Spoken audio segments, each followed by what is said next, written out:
Christmas, it must have been, we had been dating for like over a year. And at Christmas time, my sister Diane got engaged to this guy who she did not marry, but his name was Cyrus, which you would think is Amish, but he was not. So she gets engaged and I don't. I got some, I don't know what kind of present for Christmas, but several days later, Dad says, come on, we're going somewhere. Okay, so I get in the car. It was like a Saturday afternoon. We went to King's Jewelry Store, which at that time was located in the town mall, which is no longer there. It's there, but it's other stuff. And there was a lady, the saleswoman, who we knew, I knew from, she was sort of like related to a great aunt of mine, and she was very helpful. So Dad says, pick out a ring.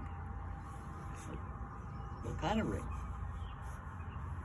He said, an engagement ring. Oh. So I looked at rings and I picked one out. He said, okay, pick out a diamond.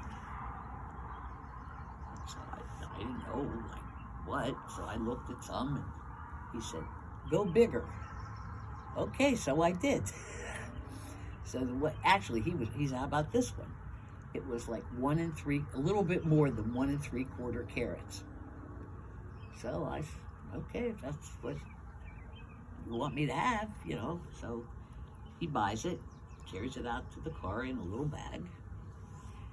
He gets in, you know, I get in my side, he gets in his side, and he's sitting there ready to start the car, and he flings the bag at me and said, here, you might as well wear it. So that was how I was proposed to. I should have known at that time that he was not Mr. Romantic, gushy, candlelight, you know, I love you kind of stuff. It was, here, you might as well wear it. So that's how I got engaged. It was memorable. Had you guys talked about marriage before that? Not really, no. But I think he felt kind of guilty. Maybe that my sister, who was younger than me, was, you know, getting engaged or got engaged.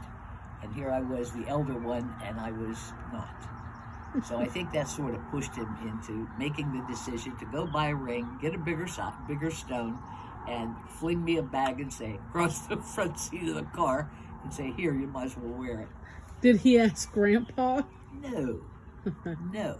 And then we had to go see the priest to, you know, set up the wedding and stuff. And it happened to be, I think, the same day or the day after I went and picked out my wedding gown. So I chose the wedding gown, and then we go to see the priest. And he was this guy, I still remember his name, Father Richard Ward, who was very ecumenical. We used to have Jewish people come to our church for services and you know, whatever. We never went to the Jewish synagogue, but he brought other denominations to our church. And so we sit down with him and chit-chat a little bit, and then he whips out the paper and says, well, Ron, since you're not Catholic, one of our policies is you have to sign this paper agreeing to raise any children you have as Catholics. Do you agree with that? And Ron immediately said, no. So Father Ward folds up the papers, puts them back in his desk, and says, well, I refuse to marry you. It was like, holy shit, what do we do now? I have my gown, you know?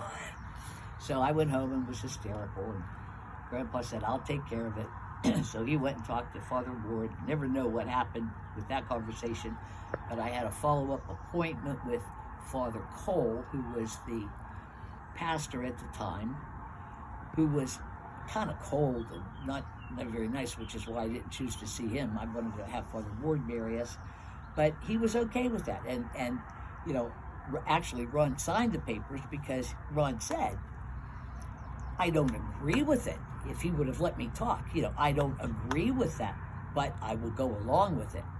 But, you know, Father Ward didn't give him the opportunity to offer any reasons for his decision. So that was kind of memorable too. I'll never forget that. So we ended up being married by Father Cole, and it was nice. It was, you know, I mean, it was a nice ceremony. We got married in the Catholic Church, and I continued to be a Catholic for the rest of my life.